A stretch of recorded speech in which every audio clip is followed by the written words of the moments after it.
আপনারা যারা দীর্ঘক্ষণ ধরে এতক্ষণ আপনারা অপেক্ষা করছিলেন, আমাদের নেতা উপস্থিত হয়ে গিয়েছেন। আপনারা দয়া করে নিজের নিজের জায়গায় একটু সুস্থ এবং শৃঙ্খলভাবে সুশৃঙ্খলভাবে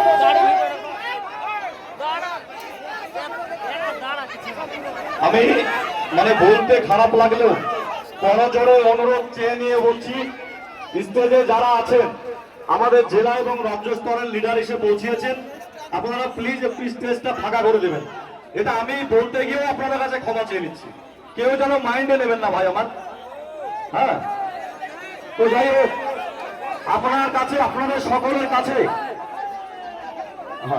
করজোড়ে আমার অনুরোধ, আমাদের প্রাণপ্রিয় নেতা জনাব হুমায়ুন কবির সাহেব আপনাদের সামনে এই হরিহরপাড়া ব্লকের মাটিতে এই মাত্র উপস্থিত হয়েছেন।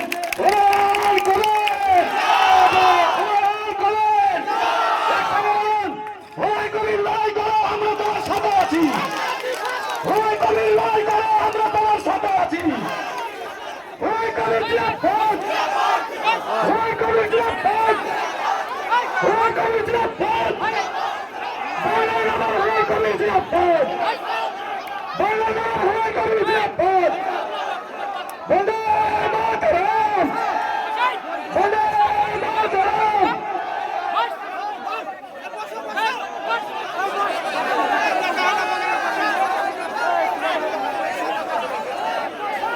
হরিহরপাড়ার লড়াকু নেতা ব্লক সভাপতি ভাই বিজয়, আমাদের আদর্শী জনতা পার্টির প্রেসিডেন্ট যারা হুমায়ুন কবিরকে বরণ করে নেবে।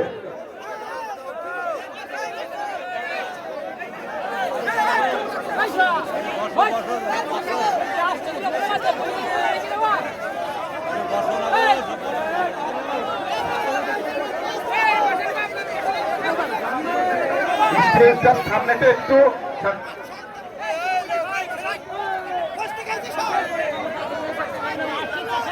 আপনারা সকলেই সামনে বসেন, প্লিজ আপনাদের জোরহাত করছি, আপনারা সামনে বসেন। আপনাদেরকে জোরহাত করে বলছি, আপনারা সামনে বসেন। আমাদের নেতার বক্তব্য শুনবেন আপনারা।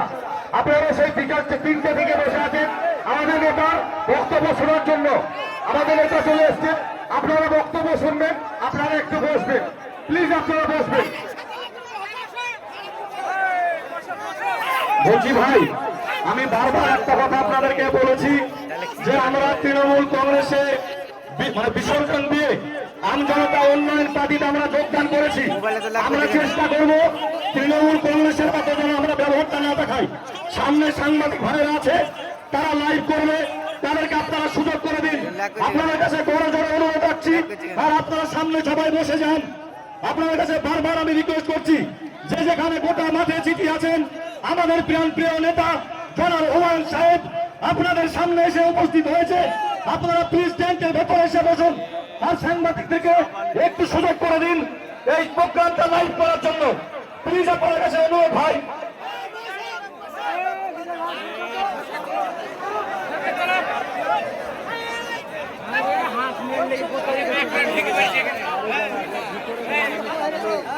স্টেজে একটু সবাই বসে যান, স্টেজে সবাই একটু বসে যান।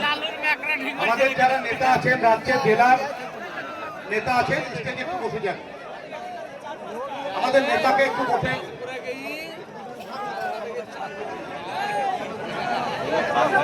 কি মোবাইল না কি জানি দেখি না, 4টি ক্যামেরা, 3টি ক্যামেরা।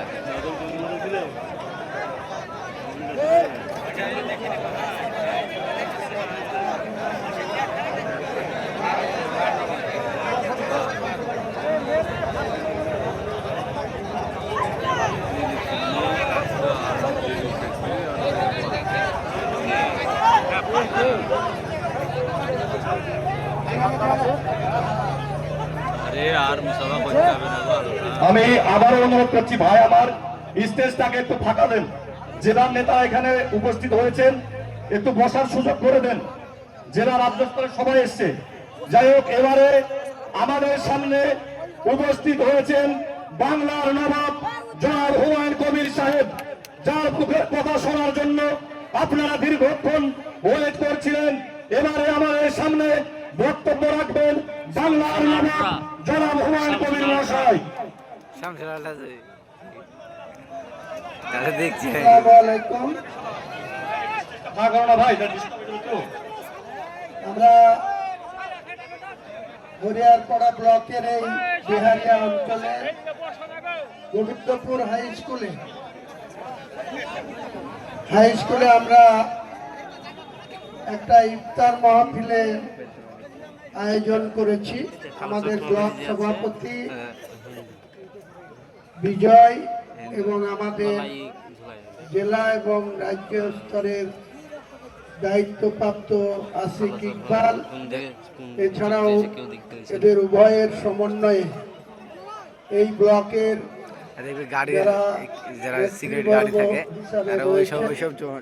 একদম বুথ স্তর থেকে আঞ্চলিক স্তর, ব্লক স্তর এবং জেলা স্তর, এছাড়াও আমাদের জেলার জয়েন্ট কনভেনার মনিরুল মাস্টার আছে, আমাদের রাজ্য কমিটির অন্যতম জয়েন্ট সেক্রেটারি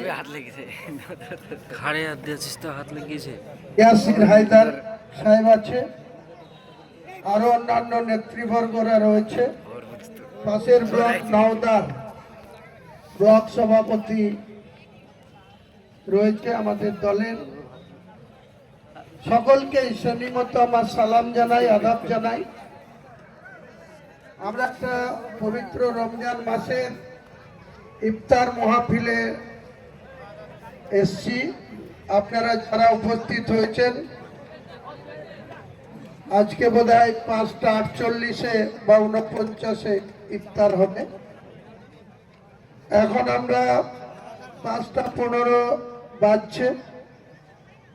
আমি 25 মিনিট বক্তব্য করব, 40 বন্ধ করব, উজু করে তারপরে ইফতারে বসবো।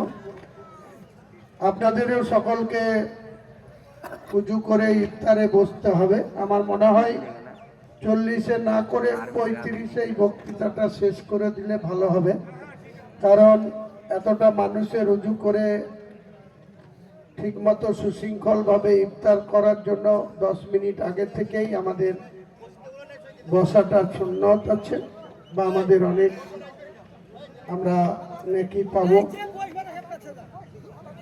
তো আমরা আজকে বেশি রাজনৈতিক বক্তৃতা কিন্তু এখান থেকে করতে চাই না। এটা আমাদের একটি ধর্মীয়, সব থেকে বড় ইসলাম ধর্মাবলম্বী মানুষের সব থেকে বড় উৎসব বা বড় আমাদের ইবাদত, যেটা আমরা পবিত্র 1 মাস ব্যাপী ইমানদার মুসলমান ভাইরা তাদের রোজা পালন করেন, আমরা রোজা পালন করি। সেই রোজার মধ্যে কোনো বাজে কথা বলাটাও রোজাটা মকরুহ হয়, কমজোরি হয়। কাজেই আমরা রোজার দিনে ওই জন্যই বেশি মিটিং মিছিল করতে চাই না।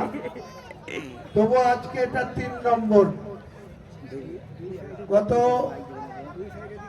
কয়েকদিন আগেই এখানে যখন ইফতার করার কথা সিদ্ধান্ত হলো, তারপরে করিমপুরে একটা পার্টি অফিস আর একটা সভা করার কথা ছিল।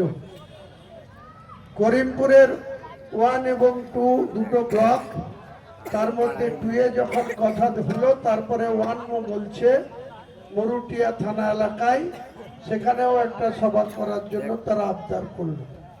তো আমি দেখলাম যখন যাব তাহলে একটা 1-এও করে দিই এবং 2-এও করে তারপরে হরিয়ারপাড়া ঢুকে যাব। কিন্তু আমরা যে সরকারের আমলে বাংলার মানুষ বসবাস করি, সেই সরকারের বর্তমান যিনি মুখ্যমন্ত্রী আমাদের মাননীয়া মমতা বন্দ্যোপাধ্যায়, তিনি সমস্ত অতীতকে ভুলে যেতে বসেছেন। আজকে তিনি বেশি বেশি করে এত মিথ্যা কথা বলছেন, এত নাটক করছেন, এত তিনি মিথ্যার আশ্রয় নিচ্ছেন যে কোনোভাবেই তার কাউন্টার করতে গেলে আরো তাদের মিথ্যা কথা বলতে হবে। আমি সেই রাস্তায় হাঁটবো না। শুধু মমতা বন্দ্যোপাধ্যায়ের উদ্দেশ্যে কয়েকটি কথা বলবো যে আপনি যখন 2011-র আগে বাংলার বিরোধী নেত্রী ছিলেন, 7 বারের সাংসদ ছিলেন, 1984 সালের 31 অক্টোবর তৎকালীন ভারতবর্ষের প্রধানমন্ত্রী ইন্দিরা গান্ধীর মৃত্যুর পর তার সুযোগ্য পুত্র রাজীব গান্ধী যখন ভারতবর্ষের প্রধানমন্ত্রী হলো, তখন আরো 1980 সালের যে নির্বাচন হয়েছিল, সেই নির্বাচন থেকে আরো 14 মাস দূরে ছিল একটি সাধারণ লোকসভা নির্বাচন। কিন্তু রাজীব গান্ধী 31 অক্টোবর 1984 তার মা ইন্দিরা গান্ধীর মৃত্যুর পরে যখন তিনি আকস্মিকভাবে 1984 সালের ডিসেম্বর মাসে একটি অকাল ভারতবর্ষের পার্লামেন্টের নির্বাচন ডেকে দিলেন, তখন আপনার ভাগ্য খুলে গেল। আপনি একজন প্লেন গ্র্যাজুয়েশন করা মহিলা, আপনি ল পড়াশোনা করছিলেন। সেই সময় হঠাৎ করে ইন্দিরা গান্ধীর মৃত্যুর পরে দেখা গেল ভারতবর্ষের ন্যাশনাল কংগ্রেস, আমরাও তখন কংগ্রেসের যুব কংগ্রেস করি এই জেলায়।